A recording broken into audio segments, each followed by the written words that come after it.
Sana mı ya? Evet.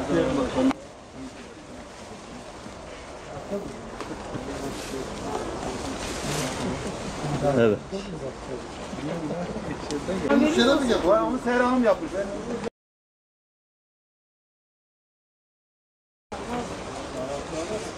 Bir de başkanım çok fazla bırakamıyoruz çünkü bu teller direkt ağır. Başkanım burada da var. Yapmadığımız iş bıraktık mı? Yok başkanım. Harikasınız yani. Sizin toplamanızı beklemiş, koparmanızı beklemiş başkanım. Teknik kısmını ben biliyorum. Teknik kısmını bizim mühendis arkadaşlar biliyorlar. Evet.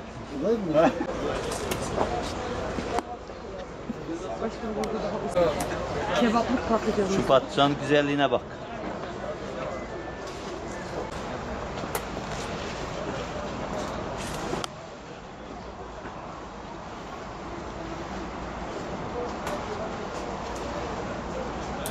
Herhalde çiçeği burnunda demek buna mahsustur. Salatalıklarımız böyle dalından koparıyoruz taptaze, sonra da pazara gidiyor bunlar. Evet, inşallah bu seralarımızın sayısını çoğaltma çabası içerisindeyiz. Çünkü bu da ayrı bir istihdam oluşturmaktadır. Bu istihdam da Şanlıurfa'mız için çok önemli. Bunlar belediyemiz öncülüğünde Saf Kadın Girişim Kooperatifi ile ortaklaşa yaptığımız bir çalışma. Ürettiğimiz salatalıklar tamamen doğal, tamamen organik.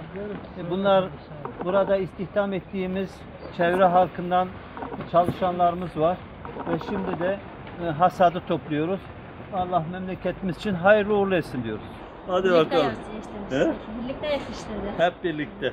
Bak ne kadar güzel konuşuyor. Kendine mal etmiyor. Hep birlikte ekip çalışmasının sonucu. Bir takım çalışması. 30 Hadi. kişi burada çalışıyor. 30 kişi çalışıyorsunuz.